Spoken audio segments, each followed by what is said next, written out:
इस जीवन की शान रे मनवा, इस जीवन की शान भजन बिना चैन ना। हमारा जीवन जो है भजनमय होना चाहिए। परम पूज्य कमल किशोर नागर जी कहते हैं कि मन में किसी भी बात का मन में किसी भी बात का भजन नहीं होना चाहिए, अपितु मन में श्री कृष्ण के नाम का भजन होना चाहिए। भजन रखेंगे तो उस भजन में दबते जाएंगे, दबते जाएंगे, दबते जाएंगे, लेकिन भजन होगा तो हम उभरते जाएंगे, आगे की तरफ बढ़ते जाएंगे। तो इस कलयुग में बहुत बड़ा गुण देखा तो राजा परीक्षित ने इसे छोड़ दिया, श्राप लगा।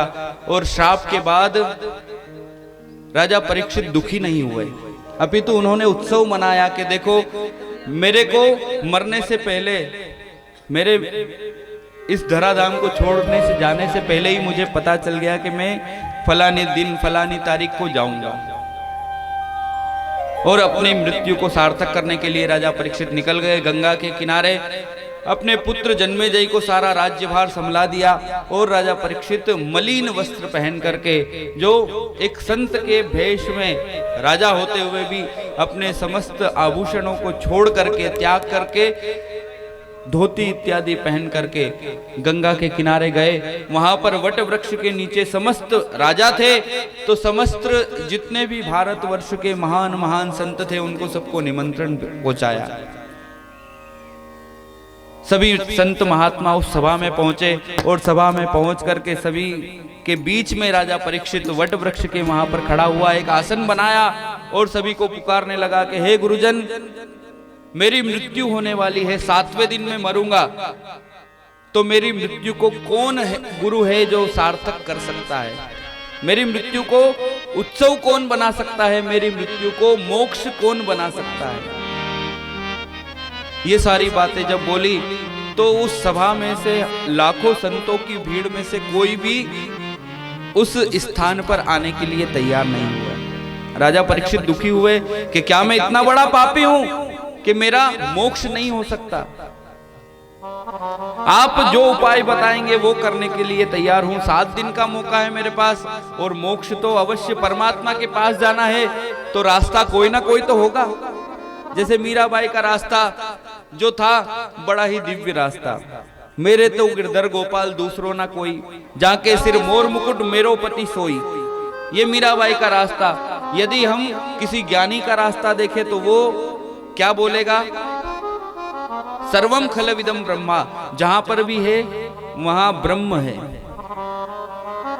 तो उन्होंने अपना ज्ञान का रास्ता बताया, मीराबाई ने प्रेम का रास्ता बताया।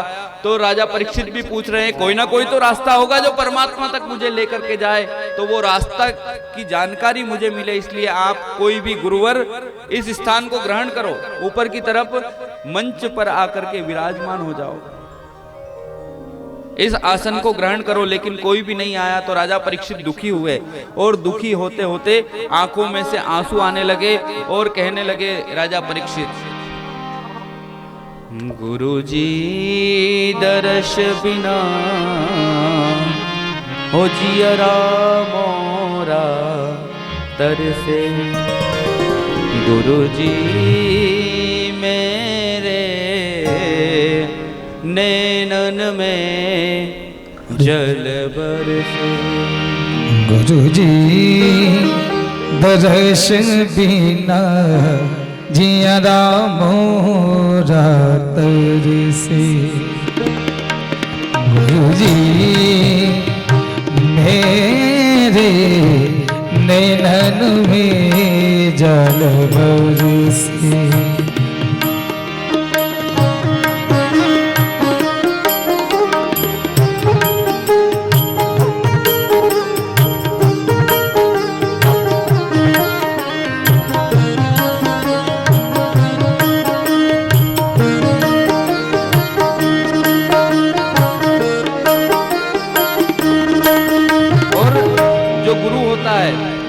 उसका नाम ही गुरु इसलिए है, गु मतलब अंधकार और रू मतलब उजाला, जो अंधकार से उजाले की तरफ ले जाए।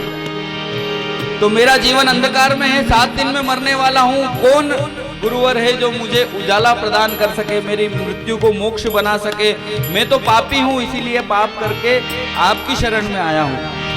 पतित उदाहरण नाम तुम्हारा, पतित उदाहरण नाम तुम्हारा, दे दो गुरुजी हमको सहारा, देखो दया मुझे प्रेम नजर से।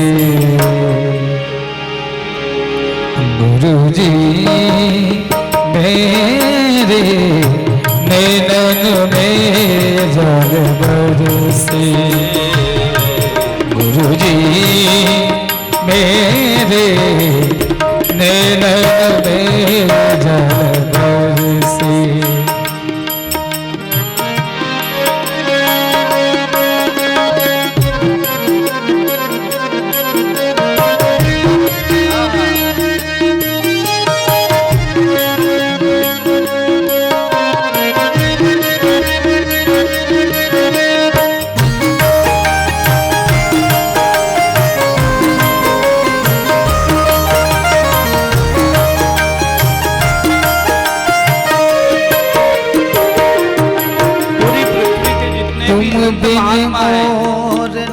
उनको सभी को मैंने यहाँ पर बुलाया है। जितने भी इस पृथ्वी के जितने भी संत महात्मा हैं, आपको सभी को निमंत्रण पहुँचाया है, आपको बुलाया है।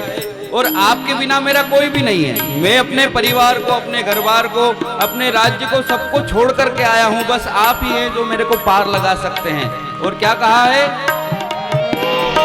तुम बिन मोर ना पालक मेरा, तुम बिन मोर ना पालक मेरा, ब्रह्मानंद भरोसा तेरा, विनती करते हूँ तेरे घर पे।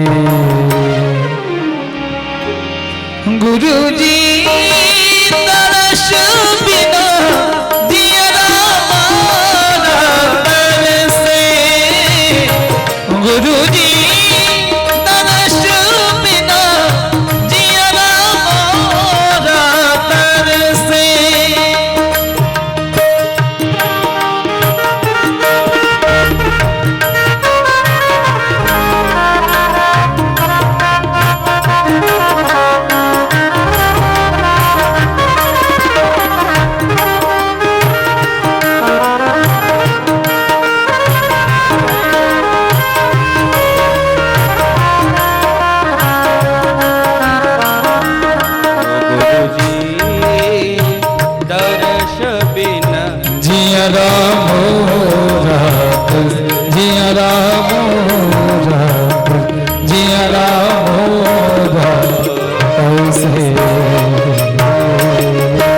राजा परीक्षित सभी गुरुवरों को प्रेम पूर्वक आवाज लगाते हैं, बुला रहे हैं। और सारे संतों की भीड़ में से एक 16 वर्षीय बालक जो बागांबर वेश धारण किए हुए, बगल में सिर्फ और सिर्फ एक आसन, और उसी आसन के साथ बीच में से पधारते हैं। तो समस्त जितने भी संत महात्मा है वो समस्त रास्ता देते हैं। और कोई झाड़ू लगाता है, अपनी जटा खोल करके वहां पर बुहारा करने लगा, कोई पुष्प वृष्टि करते हैं। राजा परीक्षित भी मन में सोचते हैं कि जिन संतों की हजारों हजारों वर्ष उम्र है, वो भी इस छोटे से बालक का स्मरण करते हुए इसका स्वागत कर रहे हैं, तो जरूर कोई विशेषता है इसमें।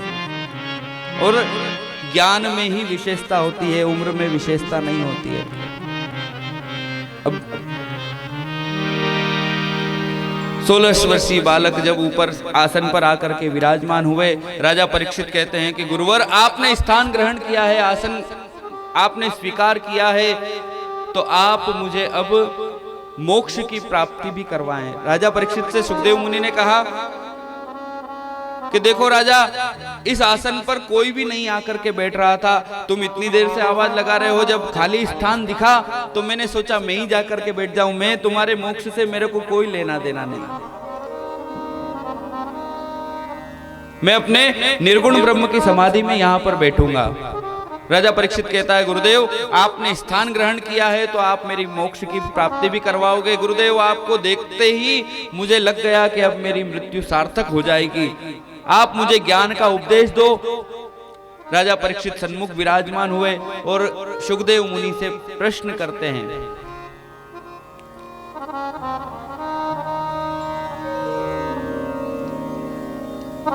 बड़ा ही सुंदर प्रश्न किया।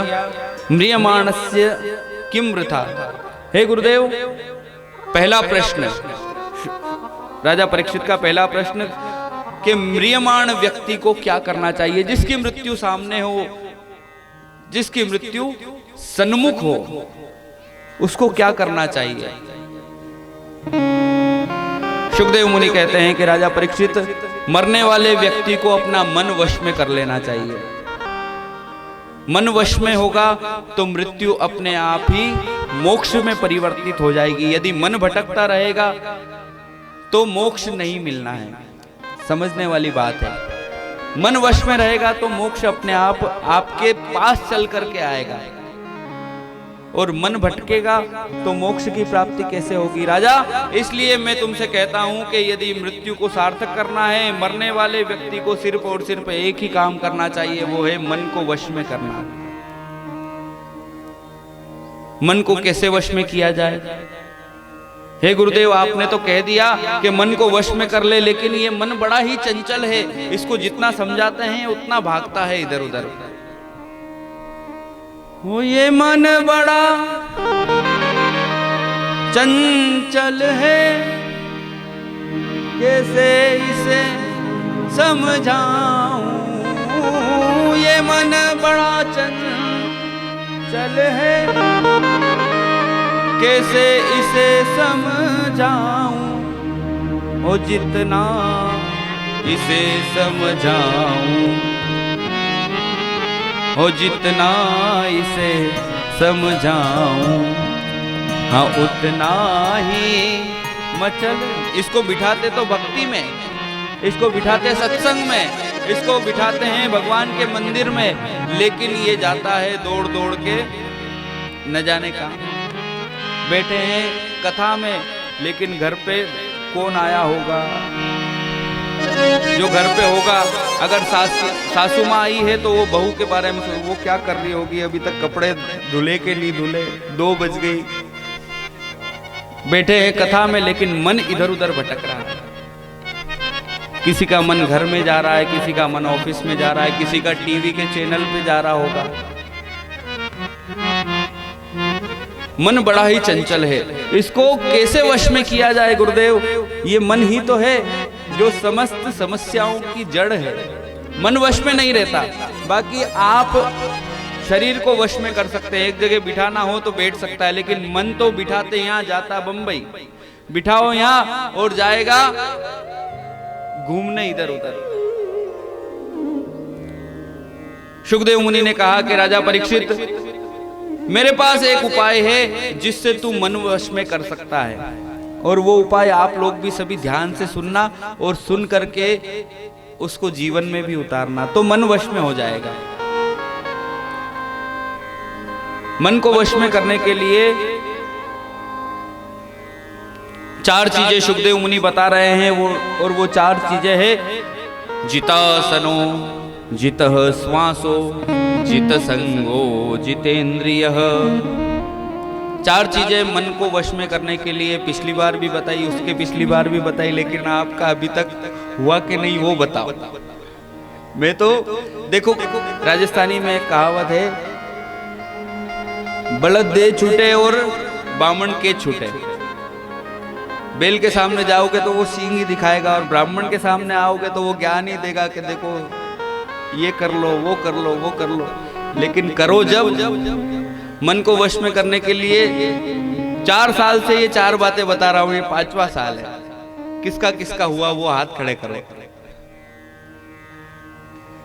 1 2 3 चलो सौभाग्यशाली मानता हूं कि 3 तो मेरे द्वारा सुधरे।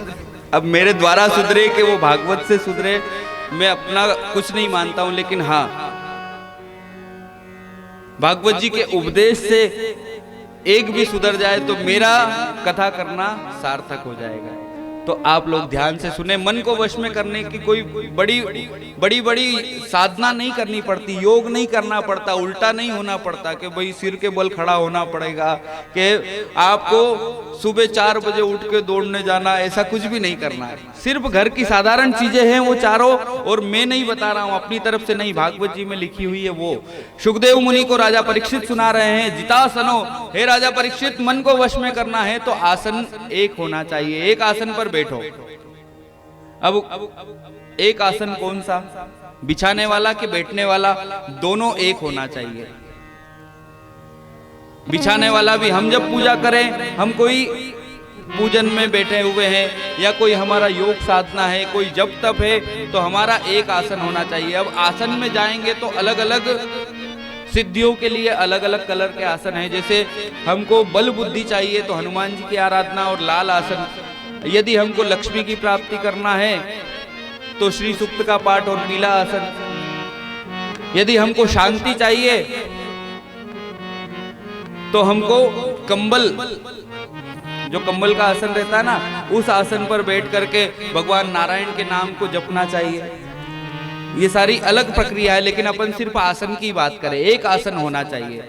बैठने वाला भी, जैसे हम पद्मासन में बैठे हुए हैं तो एक आसन में बैठ करके ही रोज की पूजा, रोज का जप तप, रोज का सत्संग एक ही आसन में बैठ करके करना। अब ये नियम उनके लिए है जिनके घुटने अच्छे हैं, हाँ, नहीं तो जिनके घुटने खराब हो, और महाराज ने कहा था कि एक जैसे बैठना है, और 1 घंटे बैठ गए तो फिर वो अलाती पलाती खुलने के लिए 4 जनों को बुलाना पड़ा। अरे अकड़ गए, पंडित जी ने बोला तो ऐसे बैठे ऐसे ही रह गए हम। ऐसा भी नहीं करना। ये नियम उन्हीं के लिए है जो स्वस्थ है, जिनके घुटने काम कर रहे हैं, और जिनके नहीं कर रहे वो तो कोई से भी आसन पर, कुर्सी पर भी बैठ करके अपने जो बिछाने वाला आसन है वो एक रखो। पहला काम जितासनो, आसन को जीतना। जितनी देर हम पूजा पाठ करें, जितनी देर जब तब करें, एक आसन पर बैठे हैं, और बैठने वाला भी और बिछाने वाला भी दोनों एक ही होना चाहिए। पहला काम मन को वश में करने के लिए करेंगे, सभी करेंगे तो दूर की बात, याद तो रखोगे, पीछे वाले सभी रखना भाई याद। दूसरा काम है जितः श्वासो, श्वास को जीतना। हमारी जो सांस चल रही है इसको जीतना है। अब श्वास को कैसे जीता जाए? एक कथा में एक माता जी खड़ी हो गई, गुरुजी मेरे को तो पहले बताओ आप सांस को कैसे जीते। मैंने बोला सांस को नहीं, श्वास। सांस को तो तू नहीं जीत सकती, वो तेरी सासू माँ है, उसको तो नहीं जीत सकती है, लेकिन श्वास को जीतना है तो उसका उपाय बता सकते हैं जो भागवत जी में है। वो एक कोई 2-4 कन्याएं बात कर रही थी कि बता तेरे को तेरे ससुराल में क्या क्या चाहिए।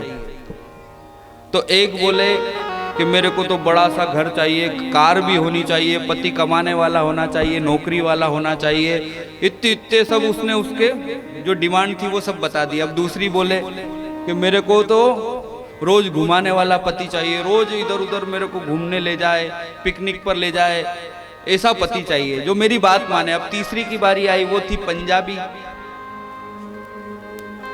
तो वो पंजाबी सहेली बोली दूसरी सहेलियों से कि मेरे को तो कोई पति गोरा हो काला हो सब चलेगा, लेकिन सास के लिए मेरा एक डिमांड है।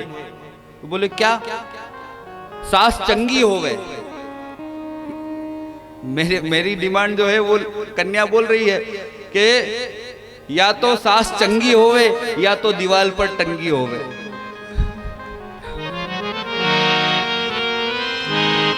ये उसकी डिमांड, या तो सास चंगी होवे या तो दीवार पे।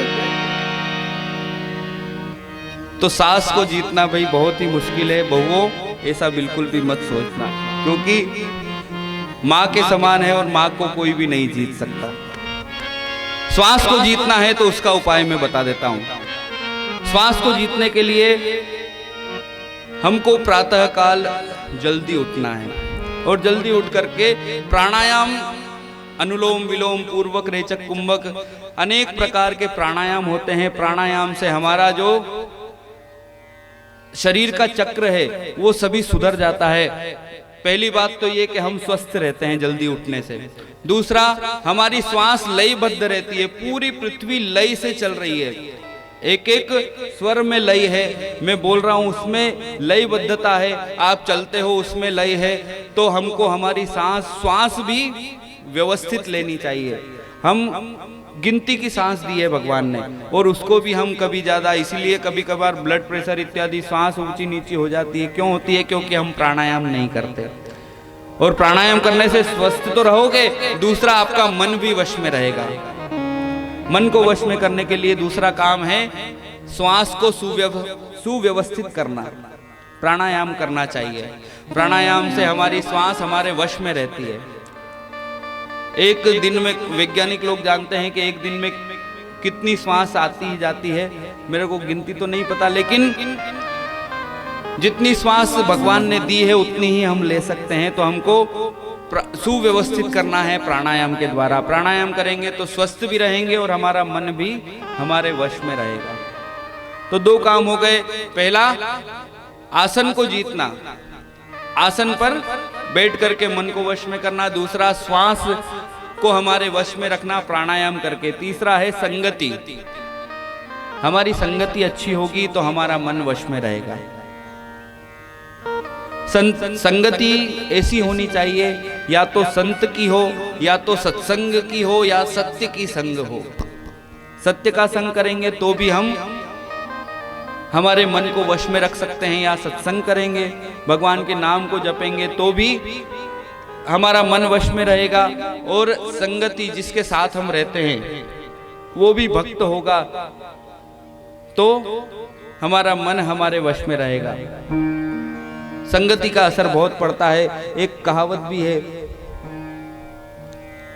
राजस्थानी कहावत है कि कालिया का साथ धोलियो रे, रंग नी तो गुण तो आई जावे, है ना।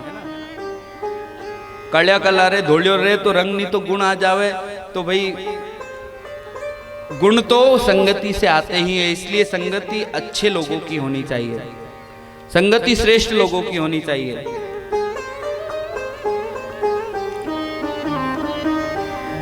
आपको पिछली बार एक प्रसंग सुनाया था संगति का कि भाई दो तोते थे, याद होगा, एक ही माँ के थे। अब थोड़े बड़े हुए तो एक को तो चोर ले गए और एक को संत ले गए। चोर के पास जो तोता था वो तो चोर की भाषा सीख गया, मारो कूटो लूटो। और जो संतों के पास तोता था वो श्री कृष्ण शरणम मम, राधे राधे, जय श्री कृष्ण बोलने लगा। अब उसी नगरी के एक राजा का जन्मदिन था, तो जन्मदिन में उपहार के लिए वो तोता देने लगे। महात्माओं को भी निमंत्रण था, चोर को भी निमंत्रण था। तो राजा के यहाँ पर गए तो दोनों ने तोते प्रदान कर दिए कि हमारी तरफ से उपहार में है तोता। राजा बड़ा प्रसन्न हुआ कि देखो जन्मदिन है, उपहार में दो दो तोते आ गए हैं। तो अब प्रातः काल हुआ, सवेरे उठ करके जो तोते थे, चोर वाला था वो तो कहता है मारो काटो लूटो हड़प लो, और दूसरा वाला भगवान के नाम का स्मरण करने लगा। राजा जागा और प्रातः काल जब ये बातें सुनी तो जो गालियां दे रहा था उस तोते को मारने लगे। तो दूसरा वाला तोता जो संस्कृत में बोलता है, हे राजा मारो मत, न यस्य दोषो न गुणो मदीयो, सत्संग जाता गुण दोष भवंती। ना इसमें इसका कोई दोष है ना मेरा कोई गुण है, ये तो हमारी संगति का असर था जिसके कारण ये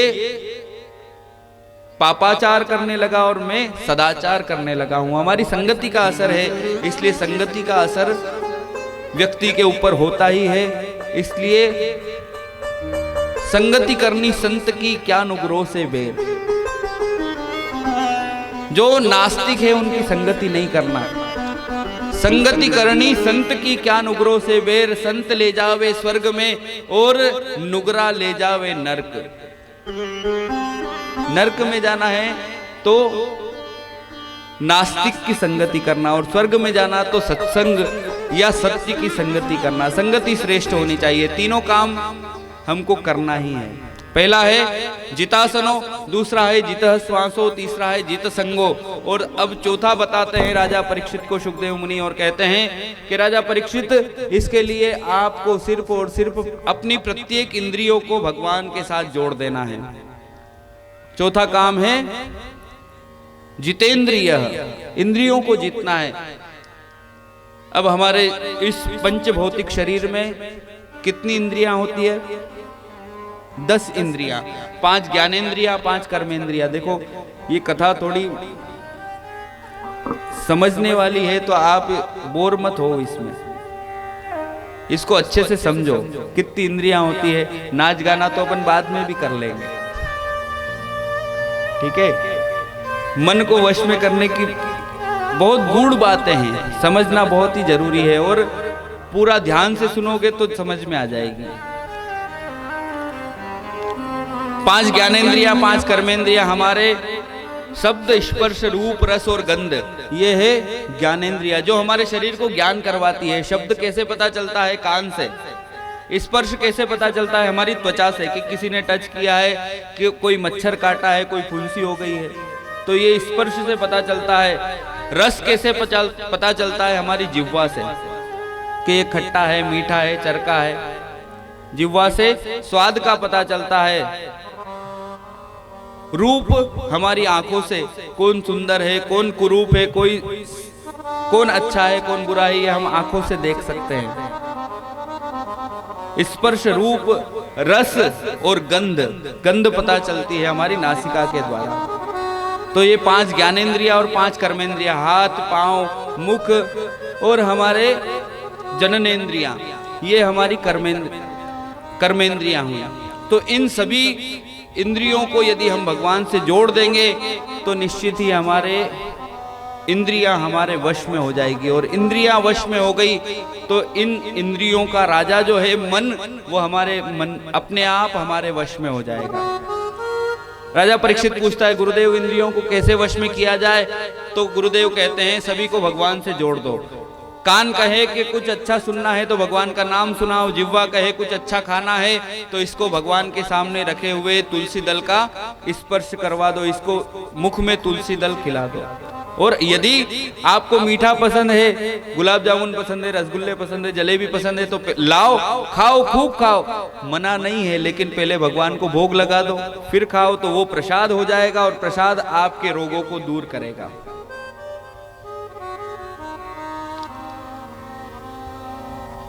फिर बताया गया है कि आंखों को कैसे जोड़े भगवान से, तो आंखों को जोड़ना है भगवान के दर्शन करवा करके। इस पूरी पृथ्वी पर, पूरे ब्रह्मांड में सबसे सुंदर यदि कोई है तो ठाकुर जी का स्वरूप है। इससे सुंदर और कोई हो ही नहीं सकता, तो सबसे सुंदर चीज ही दिखाओ ना इसको। यदि हमारे